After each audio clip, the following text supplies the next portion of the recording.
Everyone, welcome to RIMS classes. मैं हूं राम प्रवेश और आज आपके लिए इम्पोर्टेंट क्वेश्चन लेकर आया हूं जो आप लोगों के बीच में शेयर करने वाला हूं। जो मैट्रिक का सब्जेक्टिव क्वेश्चन है जो 2022 के लिए बहुत इम्पोर्टेंट है, जो 2 पार्ट में बनाया गया था और इसका लघु क्वेश्चन 1 से लेकर 20 तक भी मैं वीडियो अपलोड कर दिया हूं, जो आप उससे भी देख लियोगे, मैं आशा करता हूं। अब इसका लास्ट 21 से लेकर 28 तक या 30 तक जो क्वेश्चन होगा मैं वो सॉल्यूशन करूंगा। जो आपका एक जो एग्जाम में एक पैटर्न पूछता है उस तरह से मैं एक पूरा आपका 1 से लेकर 28 तक क्वेश्चन क्लियर करूंगा। जो आप लोग 21वां क्वेश्चन बनाऊंगा, जो यहाँ पे एक लिखा हो मतलब 10-10 करके मैं बना रहा हूँ, तो तीसरी पार्ट में फिर आ रहा है तो 1 से इसलिए स्टार्ट किया हूँ। आपका पहला क्वेश्चन को मैं बताऊंगा कि 21 सेमी त्रिज्या वाले वृत्त का एक चाप केंद्र पर 120 डिग्री का कोण आंतरिक करता है, तो चाप की लंबाई बताना है। और ये 21 से और 28 के बीच में जो क्वेश्चन मैं बनाऊंगा ओनली फॉर आपका हो सकता है क्षेत्रमिति से, सांख्यिकी से, प्रायिकता से, यही सब सवाल होगा। तो इसमें जो क्वेश्चन दिया है उसका सॉल्यूशन जो करेंगे देखेंगे। 21 सेमी त्रिज्या दिया, यानी यहाँ लिख दीजिएगा, यहाँ r बराबर 21 सेमी, एक चाप वृत्त के एक चाप पर केंद्र जो है 120 डिग्री बना रहा है, यानी थीटा जो है 120 डिग्री है। तो चाप की लंबाई बोला, चाप की लंबाई, तो चाप की लंबाई बराबर क्या होता है, थीटा बाई 360 2 पाई आर। तो थीटा का मान कितना है, 120 है, 360 पाई का मान होता है 22/7 गुना त्रिज्या है 21, 12 36, 3 7 21, 7 से 7 कर गया 22 गुना 44 सेंटीमीटर हुआ। तो ये आपका देखिए क्वेश्चन कितना अजीब सा था, लेकिन आंसर भी कितना सटीक निकला। तो मैं आपसे उम्मीद करता हूँ कि आपका पहला क्वेश्चन समझ में आया है। नेक्स्ट क्वेश्चन, दूसरा क्वेश्चन देखेंगे। तो दूसरा क्वेश्चन ये है, बोर्ड पर दिख रहा होगा आपको, कि एक बेलन के आधार दिया है 44 सेमी और उसकी ऊंचाई दिया है 24 सेमी, तो बेलन के वक्रपृष्ठ का क्षेत्रफल ज्ञात करना है। ये क्षेत्रमिति का सवाल है, जो इसमें सूत्र की बहुत जरूरत है। तो वही स्टूडेंट इसको बना सकता है जिसको सूत्र कंप्लीट होगा। अगर सूत्र कंप्लीट नहीं है तो कब तक टीचर आपका साथ देगा। तो आपका मैं सूत्र लिख दूंगा, उसके हिसाब से मैं मैथ बना दूंगा। आप अपना एग्जाम जो है नज़दीक है, थोड़ा सूत्र याद कर लीजिएगा, बहुत बेहतर होगा। तो मैं उम्मीद करता हूं कि आप जरूर मेरा बात को समझेंगे, सूत्र को जरूर याद करेंगे, ठीक है। देखिए, बेलन के आधार 44 सेमी, यानी बेलन की आधार मतलब वृत्त की परिधि के बराबर होता है। तो ये वृत्त की परिधि ही है, यानी बेलन का जो आधार है, बेलन का आधार जो है वो वृत्त की परिधि है, वृत्त की परिधि है। तो ये 44 में होगा। कैसे हम कह सकते हैं, क्योंकि बेलन जो होता है ये ऐसा होता है, ये आपका बेलन है, ठीक है। इस तरह से मैं बेलन बना, इसमें बीच में आपका एक ऊंचाई बना देता हूँ। तो ये जो गोल दिख रहा है यही बेलन का आधार है। तो ये वृत्त की जैसा है, इसलिए बेलन की परिधि 44 हो गया। तो वृत्त की परिधि मतलब 2 पाई आर, 44 दिया हुआ है। तो 22/7 होगा गुना आर, 22 दूना 44/7 गुना आर। अब हम 44 से 44 वैसे डायरेक्ट भी कटा सकते हैं एक बार में, इसलिए आर बराबर ये बाटा के नीचे है 7, तो तीसरा गुना तो 7 आएगा, यानी त्रिज्या निकल गया 7। ये कोई भी तरीका है निकालने का, या डायरेक्ट आप त्रिज्या वाला निकाल सकते हैं c/2 पाई। आप ऐसे भी निकाल सकते हैं, c मतलब 44, अब पाई का मतलब 22/7 गुना 7, 22 दूना 44, 2 से 2 कट गया, 7 निकल गया। अब निकालना है, अब ऊंचाई दिया, त्रिज्या निकल गया और ऊंचाई दिया 24 सेंटीमीटर। तो हमारा पृष्ठीय क्षेत्रफल क्या होता है, बेलन का पृष्ठीय क्षेत्रफल होता है पाई आर पीछे क्षेत्र पर बोला ना 2 पाई आर एच होता है, बेलन का पीछे क्षेत्र पर 2 पाई आर एच होता है। ये पृष्ठीय क्षेत्रफल है, पृष्ठीय क्षेत्रफल। मैं बोल रहा हूँ, यहाँ नहीं दिख रहा तो कोई दिक्कत नहीं, पृष्ठीय क्षेत्र में बोल रहा हूँ। 2 गुना 22/7, त्रिज्या है 7 गुना 24, 7 से 7 कटेगा, 24 गुना 48 गुना 22। अब 48 में 22 से गुना कीजिए, 98 48 गुना 96, 9 6 6 9 6 15 और 9 1 10, यानी टोटल आएगा 1056 सेंटीमीटर स्क्वायर। बेलन का वक्र पीछे क्षेत्र पर आपका करेक्ट हुआ 1056। तीसरा क्वेश्चन कह रहे हैं कि निम्नलिखित बंटन का माध्यिका ज्ञात करना है। ठीक है, जो आपका क्वेश्चन इस पर वर्ग में दिखाई दे रहा है कि वर्ग अंतराल 0 से 10, 10 से 20, 20 से 30, 30 से 40, 40 से 50 दिया है और बराबरता सबकी दिया हुआ है। तो माध्यिका निकालने के लिए हम लोग को सारणी जो बनाई जाती है वो आपका संचयी बराबरता में होना चाहिए, और संचयी बराबरता का जो मान होता है ना वो बढ़ते हुए क्रम में होना चाहिए, ना तो घटते हुए क्रम में होना चाहिए। तो यहाँ ना बराबरता में ना बढ़ते हुए क्रम में ना घटते हुए क्रम में है, तो मैं कह सकता हूँ कि बराबरता जो है आपका साधारण में है, संचयी बराबरता में नहीं है। तो इसको माध्यिका बनाने के लिए सबसे पहले जो बराबरता है उसको सजाएंगे बढ़ते हुए क्रम में। तो कैसे सजाते हैं उसके लिए हम देखेंगे सारणी में।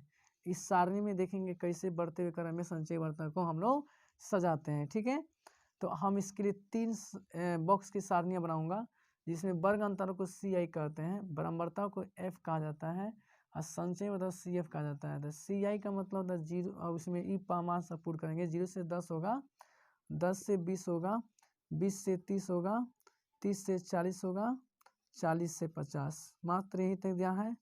अब ऐसे अंडरलाइन कर लेंगे। ठीक है, अब हमारा ये बराबरता दिया है जो इसमें हम भरेंगे 6 9 8 13 20। अब संचयी बराबरता निकालने के लिए ये जो फर्स्ट 0 से 10 में जो बराबरता दी जो कहते हैं उतार देते हैं। ठीक है, अब 6 में 9 जोड़ते हैं तो 15 आता है, 15 में 8 जोड़ेंगे तो 15, अब 5 20 और 3 23 हुआ, 23 में 13 जोड़ेंगे तो 36 हो जाएगा, और 36 में 20 जोड़ेंगे तो 56 आएगा। अब अगर ये जोड़ मेरा ये जोड़ने का सही है तो ये भी क्रमिक सही होगा। तो 6 9 15, 5 20 और 3 23, 23 13 36, 36 20 56, यानी n का मान हो गया 56। अब हम क्या करेंगे, यहाँ n/2 करेंगे, मतलब 56 का 2 से भाग देना, मतलब कितना आएगा 28 आएगा। अब 28 से ठीक बड़ी संचयी बराबरता कितना है, 28 से ठीक बड़ी संचयी बराबरता 36 है।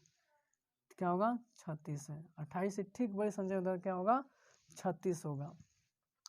तो इसलिए हम कह सकते हैं माध्यक वर्ग कितना हो जाएगा मेरा, माध्यक वर्ग जो होगा 30 से 40 होगा, मतलब इसी से हम लोग को सब काम लेना है, 30 से 40 होगा। था अब L निकालना होता है, तो L का मतलब होता है बहुलक जो माध्यक वर्ग जो निकला है उसका निम्न सीमा, यानी L का मतलब होता है जो माध्यक वर्ग होता है उसका निम्न सीमा 30 है।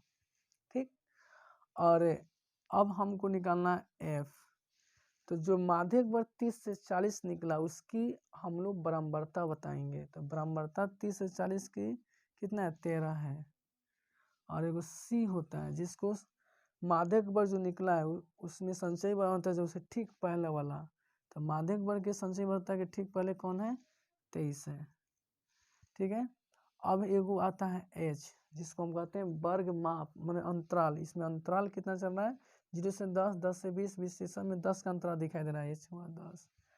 ठीक है, अब यहाँ माध्यक का जो फार्मूला है वो माध्यक का फार्मूला यहाँ पुट करेंगे। तो माध्यक का सूत्र L + n/2 माने C/F गुना H।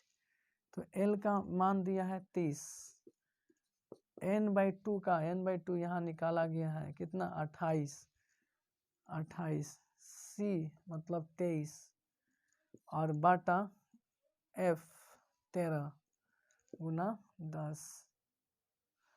तो 30 + 28 में से 23 घटाएंगे 5 आएगा, ये हो जाएगा 10,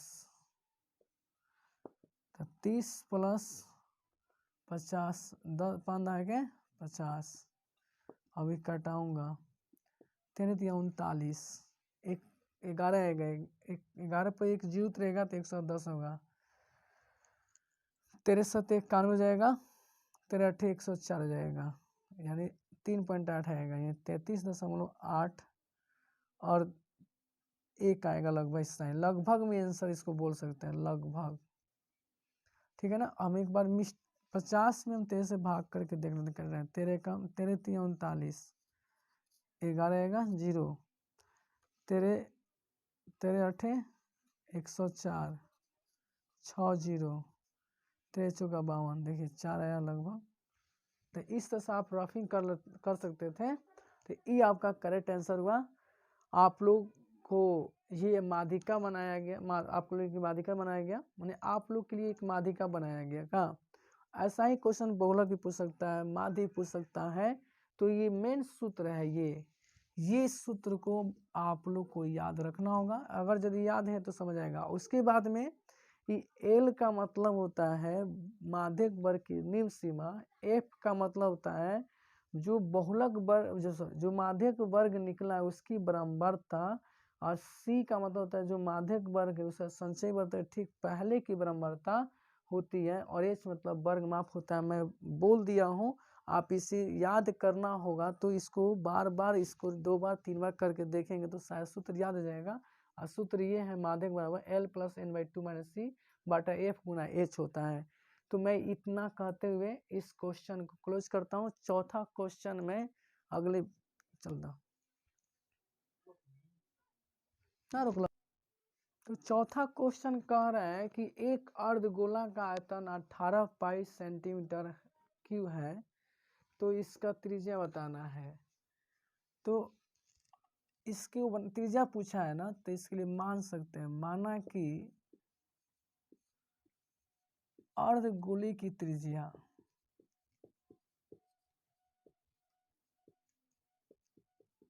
8 सेंटीमीटर। तो प्रश्न से बोला है अर्धगोला का आयतन 18 पाई सेंटीमीटर क्यूब दिया है। तो अर्धगोला का आयतन था 2/3 पाई आर का क्यूब, या 18 पाई, पाई से पाई कट जाएगा, 2r क्यूब 18, ये 3 बाटा के नीचे है तो इधर पक्षांतर नहीं, इधर का गुना हो जाएगा। अब ये r क्यूब 18 गुना 3, 2 बाटा में हो जाएगा क्योंकि गुना में है, 2 9 18। अब r रूट क्यूब आएगा और 9 जो है 3 गुना 3 हो जाएगा, ये 3 हो गया। एक इसलिए r का मान क्या होगा, 3 को 3 अंदर रहते ही वो बाहर निकल जाएगा, इसलिए उस त्रिज्या क्या होगा 3 सेमी। अर्धगोले की त्रिज्या निकल गया 3 सेमी। तो ये आप इसमें भी फॉर्मूला की जरूरत है, क्योंकि अर्धगोला का आयतन यदि निकालना है तो 2/3 जरूरी है, या 2/3 पाई आर की याद होना जरूरी है, और ये याद नहीं रहेगा तो आंसर नहीं बनेगा।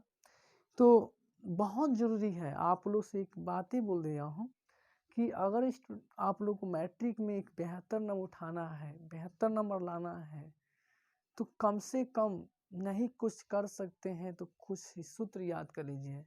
सूत्र याद रहेगा तो 100% आपसे मैथ बनेगा, नहीं याद रहेगा तो आपका नहीं बन पाएगा मैथ ये। इसलिए कोशिश कीजिएगा, मैं बार बार वीडियो में बोल रहा हूँ कि सूत्र याद कीजिए, सूत्र याद कीजिए, सूत्र याद करना होगा हर हाल में। ठीक है, नेक्स्ट हम 5वां क्वेश्चन की ओर चलता हूँ। तो 5वां क्वेश्चन आपके बोर्ड पर दिखाई दे रहा होगा, निम्नलिखित बंटन का बहुलक ज्ञात करना है। बहुलक पूछ दिया। थोड़ा तीसरा क्वेश्चन हम देखेंगे, माध्यिका निकाला गया था, अब इसमें बहुलक पूछ दिया है। तो यदि बहुलक पूछता है ना, तो इसमें सारणी बनाने की कोई जरूरत नहीं होती है। कब? जब आपकी बराबरता संचयी बराबरता में नहीं देगा तब। अगर संचयी बराबरता में देगा तब तो सारणी बनाना पड़ेगा, अगर नहीं दिया है तो सारणी बनाने की कोई जरूरत नहीं है, क्योंकि आपको बराबरता में सर्वाधिक बराबरता खोजना होता है। तो सर्वाधिक बराबरता 32 दिखाई दे रहा था, लिखेंगे यहाँ 20 से 30 की ब्रह्मवर्ता सर्वाधिक है, सर्वाधिक 32 बार है। इसलिए बहुलक वर्ग जो है, बहुलक वर्ग 20 से 30 हो जाएगा। ठीक है, अब इसमें भी एल निम्न सीमा आता है, निम्न सीमा 20 हो गया। अब इसमें भी एफ आता है तो बहुलक वर्ग बनता 32 है। अब इसमें F1 आता है, नहीं यही F1 होगा, ये F0 होगा, तो बहुलक वर्ग के ठीक पहले की बार 10 17 होगा, बहुलक वर्ग ठीक बाद की बार 10 होगा। इसमें भी H आता है, तो अंतराल कितना का चल रहा है, 10 से 0 से 10, 10 से 20, 20 से 30, 30 से 40, सब में अंतराल 10 का है। तो अंतराल को हम H से करेंगे, ऐसे ऐसे ही लिखें, लेकिन आपको दिखाई दूसरा दे रहा होगा। तो अब बहुलक का सूत्र जो होता है, यही थोड़ा सा मिस्टेक कर देते हैं स्टूडेंट लोग, लेकिन नहीं मिस्टेक करना है। L प्लस F1 F0 बाटा 2F1 F0 माइनस F2 गुना H होता है। इसका सूत्र याद करने का तरीका भी है। देखिए 10 लिखे मतलब 10 और 102 लिखे मतलब 102। L प्लस 10 बाटा 102 गुना H, ये भी याद रहेगा। तो आप 1 का मतलब F1, F0 का मतलब मैंने F0 तो है ही है, और इस सब का मतलब होता है F1 मतलब बहुलक वर्ग की ब्रह्मवर्ता, F0 बहुलक वर्ग जो से ठीक पहले की ब्रह्मवर्ता, F2 है बहुलक वर्ग ठीक बाद की ब्रह्मवर्ता, H मतलब वर्ग अंतराल। ठीक, अब यहाँ पर L जो दिया है आपका 20 है, F1 आपका 32 है, F 17 है, 2 गुना 32 F1, F0 17 और ये 10 गुना 10, मान भर दिए। अब देखेंगे 20 प्लस 12 में से 7 घटेगा 5, क्योंकि 2 में से 7 नहीं घटता, तो 1 में से 1 घटेगा, 2 में से घटेगा 1 आएगा। 32 दूना 64, 7 2 27, ये 10 हो जाएगा। अब 20 हुआ, 15 दहा के 150, और 14 में से 7 घटेगा 7, हासिल लिया गया है। 5 में से 2 घटेगा 3, 150/37 हुआ। अब हम कह सकते हैं कि 150 को अगर 37 से भाग देते हैं तो 37 दूना यानी 37 दिया, 4 3 12 हो जाएगा, 37 चौका ज़्यादा हो जाएगा, 3 बदल देगा, 7 3 21 के 1 2 3 9 2 3 3 9 और 2 11, ये आएगा 9, 4 में से 1 घटेगा 3, 10 में से 1 घटेगा 9, 4 से 3, 37 चौका लग जा रहा था, यानी मतलब 37 चौका हो जाएगा। 4 7 28 के 8 2, 4 3 12 2 14, 2 आएगा, ये कट गया। अब यहाँ पर दशमलव देंगे, जीरो उतरेगा, अब बहुत छोटा है, एक और जीरो देंगे, अब 200 हो गया। तो 37 चौका 127 आया, तो 37 पचे 8 7 15, 4 3 7, 37 पचे लग जाएगा, 7 पचे 35 के 5, 7 के 3, 5 15 18, यानी 4.05 आएगा लगभग में। अब इसको ऐड कर देंगे तो टोटल आएगा 24.05, ये हुआ आपका बहुलक। थोड़ी सी गुना करनी पड़ती है और कहीं मिस्टेक हमसे भी हो जाता है, तो आप अब मैं दिखाई देता है तो मैं सुधार ही लेता हूँ, लेकिन अगर आपको कहीं दिखाई दे रहा है कि यहाँ मतलब मिस्टेक है तो कमेंट में लिख कर बताइएगा, मैं फिर इसको दोबारा सेपरेट वीडियो बना दूंगा। चलिए नेक्स्ट क्वेश्चन, छठा क्वेश्चन कह रहा है दो पासे एक साथ फेंके जाते हैं तो दोनों पासों के शीर्ष पर प्राप्त अंकों का गुणनफल 12 होने की प्रायिकता ज्ञात करना है। तो पासा एक नहीं है, दो है। तो पासा का मतलब होता है कि जो बच्चा लीडो गोटी खेलता है उसका गोटी जो होता है ना, उसको उस पर 1 2 3 4 5 6 अंक तक लिखा रहता है, वही पासा है। उन पासे को 2 बार बीगा जाता है तो उसकी कुल समप्रायिकता जो है मतलब टोटल NS 36 बार आएगा। कैसे आएगा? क्योंकि जब एक उछालिएगा तो हो सकता है 1 1 आएगा, या 1 2 आएगा, 1 3 आएगा, 1 4 आएगा, 1 5 आएगा, 1 6 आएगा। जैसे 2 1 आएगा, 2 2 आएगा, 2 3 आएगा, 2 4 आएगा, 2 5 आएगा, 2 6 आएगा, 3 1 आएगा, 3 2 आएगा, 3 3 आएगा, 3 4 आएगा, 3 5 आएगा, 3 6 आएगा। उसी तरह 3 7 3 7 3 1 3 2 सॉरी 3 वाला हो गया, अब आएगा 4 1 4 2 4 3 4 4 4 5 4 6, अब आएगा 5 1 5 2 5 3 5 4 5 5 5 6, अब आएगा 6 1 6 2 6 3 6 4 6 5। अब गिनिए, टोटल गिनेगा 6 का वर्ग दिखाई दे रहा 36, यानी कुल समप्रायिकता 36 बार हो गया, यानी कुल सम परिणाम का योग हुआ 36 बार। अब घाटना करें एनी, जो मेरा घटना घटित है, घटना घटने वाला कौन सी है, जो दो पासे बीगा गया, मतलब एक उछालेगा तो हो सकता है इनमें से कोई ही आ सकता है, अगर एक बार बीगेगा ना तो इनमें से कोई मतलब घटना घट सकता है। तो जिसका गुणनफल 12 है, 12 वाला आना चाहिए। तो देखिए 3 चौका 12, एक बार ही हुआ, उसके बाद में 4 3 12, 4 3 में आया होगा, 4 3 में 2 बार हुआ, उसके बाद 6 दूना 12, फिर 2 गुना 6, देखिए यही 4 बार आएगा। तो इसका टोटल घाटा कितना हुआ 4 बार। ये रफ का चीज़ है, ये आप रफ कर सकते हैं, सामने नहीं दिखाना है। तो यही बोला इसकी प्रायिकता क्या होगा, इसलिए एनी बटा एन एस, 4 बटा 36, 4 9 36। ये कितना आसान क्वेश्चन पूछा था, लेकिन क्वेश्चन देखकर लग रहा है कि बड़ी हार्ड है। तो प्यारे छात्रों देख सकते हैं कितना आसान बनाया गया है। तो कोई चैप्टर हार्ड नहीं होता है, बहुत आसान होता है। इसलिए मैं आपसे उम्मीद करता हूं कि आप लोग इसे कोशिश कीजिए ऐसा ही बनाने के लिए, प्रैक्टिस कीजिएगा, जरूर बनेगा। चलिए नेक्स्ट क्वेश्चन, 7वां क्वेश्चन चलता हूँ। 7वां क्वेश्चन बोर्ड पर देख रहे होंगे कि दो प्राकृत संख्या का योग 8 दिया है और उनके व्युत्क्रमों का योगफल 8 बटा 15 है, तो संख्या बताइए। देखिए ये क्वेश्चन जो है दो चर रखी समीकरण से लिया गया है। तो दो चर में एक्स और वाई माना जाता है, तो संख्या निकालना, इसलिए दो संख्या मान सकते हैं। माना कि दो प्राकृत संख्या एक्स और वाई है, ठीक है ना।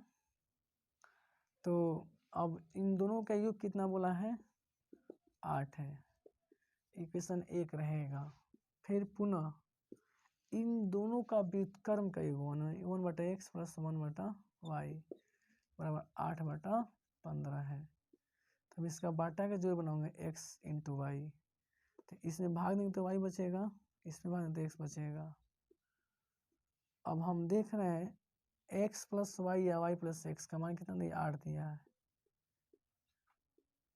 8 बटा 15, और लिख देंगे समीकरण 1 से।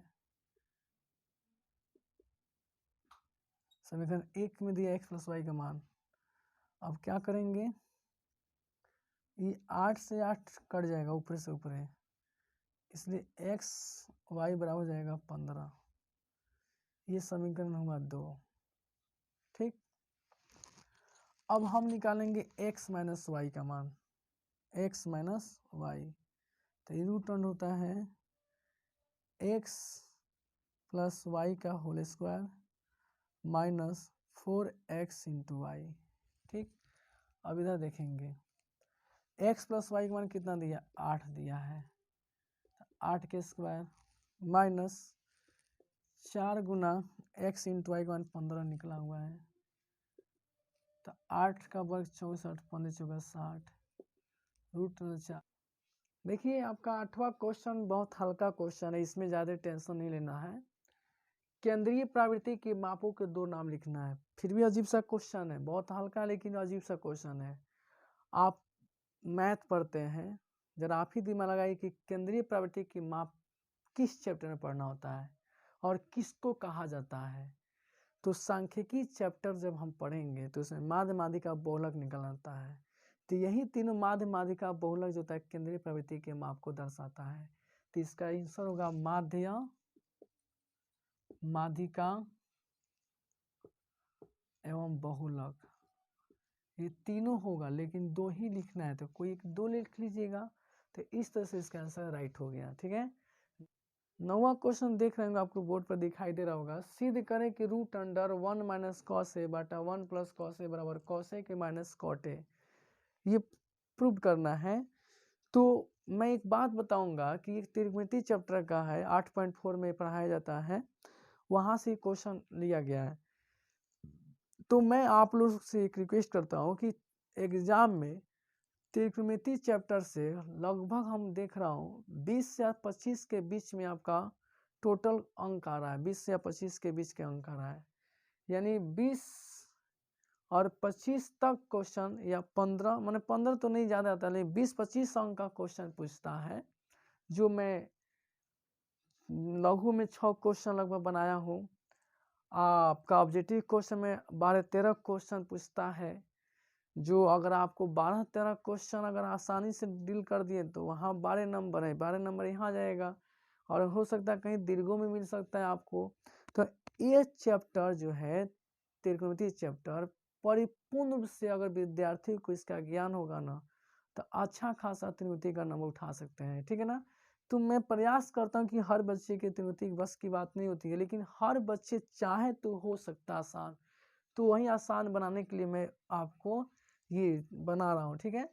तो देखेंगे सिद्ध करने जब बात होती है तो LS लेना पड़ता है, √1 - cos A और बटा 1 + cos A, ये सिद्ध करना है, ठीक। तो इसमें क्या करना होगा, इस थोड़ा करनी को बढ़ा देंगे और गुना दे देंगे, ये प्लस जो दिख रहा है ना 1 + cos A, इसको हम क्या करेंगे माइनस करके अंश और हर में गुना कर देंगे, गुना कर दिए। अब देखेंगे कि a - b मतलब a - b और a - b सर्व समीकरण का फॉर्मूला है, a - b का होल स्क्वायर हो जाएगा। और नीचे एक बार a + b a - b है, मतलब a + b और a - b ऐसे फार्मूला पर आया हुआ है, तो इसका सूत्र होता है a² - b²। तो मेरा कहना था जो संख्या जो भी आपका ये a - b है उसको वर्ग कर देंगे, यानी 1 - cos A का होल स्क्वायर, आई बटा हो जाएगा 1 का स्क्वायर माइनस cos A का स्क्वायर हो जाएगा, ठीक। अब हम देखेंगे नेक्स्ट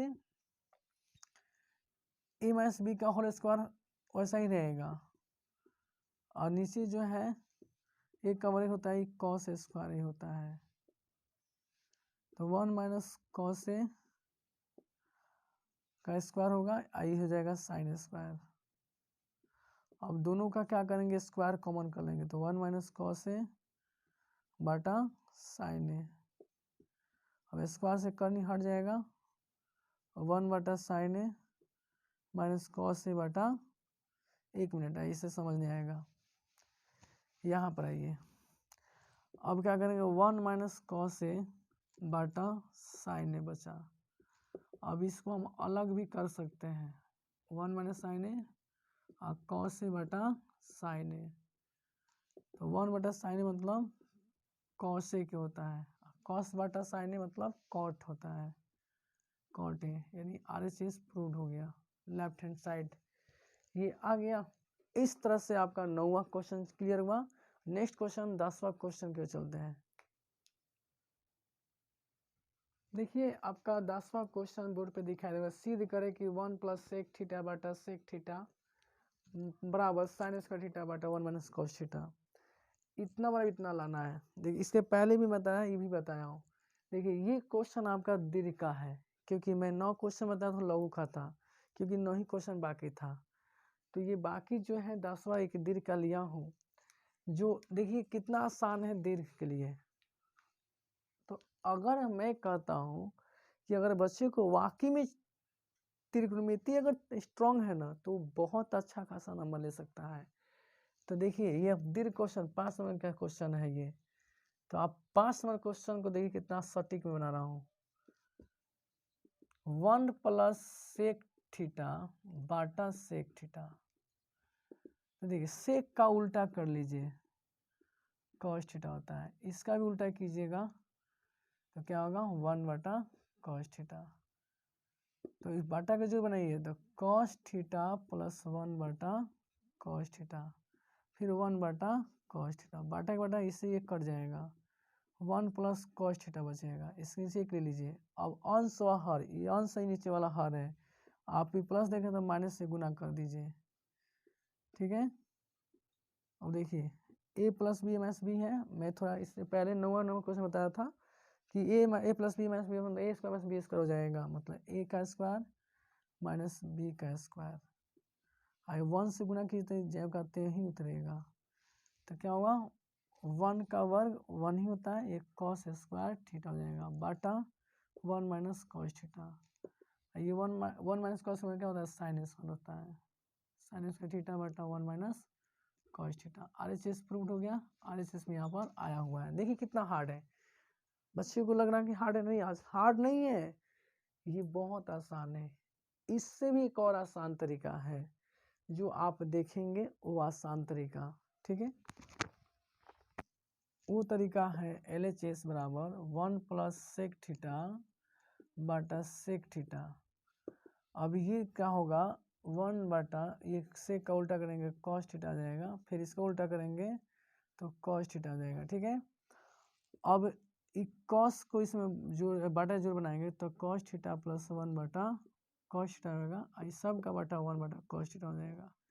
इसे कटा देंगे, कॉस थीटा प्लस 1 आ गया, LHS का आया। फिर RHS लेकर मैं चलूँगा, साइन स्क्वायर थीटा बटा 1 माइनस कॉस थीटा। तो साइन स्क्वायर थीटा मतलब 1 माइनस कॉस स्क्वायर थीटा होता है। कैसे? क्योंकि हम जानते हैं कि sine square theta minus plus cos square theta बराबर 1 होता है। तो साइन स्क्वायर थीटा में क्या होता है 1, ये प्लस होता जाता है माइनस हो जाएगा कॉस स्क्वायर थीटा। तो इतना के जगह पर हम इतना लिख सकते हैं, या इतना के जगह पर इतना लिख सकते हैं। तो इतना है, इतना लिखा जा सकता है। यदि हम इतना लिख सकते हैं तो ये भी लिख सकते हैं कि 1 के स्क्वायर हो जाएगा, कॉस थीटा के स्क्वायर हो जाएगा। तो ये लिख दो 1 का स्क्वायर कॉस थीटा का स्क्वायर बटा 1 माइनस कॉस थीटा, ये जो कहते हैं क्वेश्चन बनाएगा। नेक्स्ट देखिए, अब वो एक बार जुटेगा, ए स्क्वायर माइनस बी स्क्वायर होगा, ए स्क्वायर माइनस बी स्क्वायर हुआ। अब इसका मतलब एक बार जुटेगा एक बार घटेगा। जो संख्या हो उसको जोड़िए, या जो संख्या हो उसको घटाइए।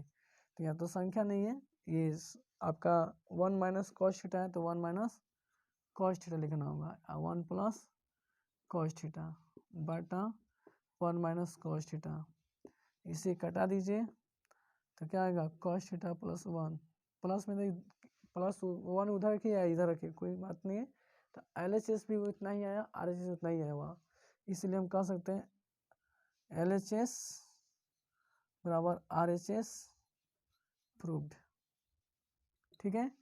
तो मैं आप लोग से उम्मीद करता हूं कि मैं आज 10 क्वेश्चन क्लियर किया, जो 10 क्वेश्चन आप लोग को बेहतर ढंग से समझ में आएगा। तो इस तरह से मैं आपका शानदार वीडियो बनाया, जो आप लोग देखें। अगर आपको अच्छा लगता है तो ज़रूर सब्सक्राइब कीजिए, अपने दोस्तों में शेयर कीजिए और कमेंट में ज़रूर लिखिए कि वीडियो कैसा। थैंक यू, जय हिंद, जय भारत।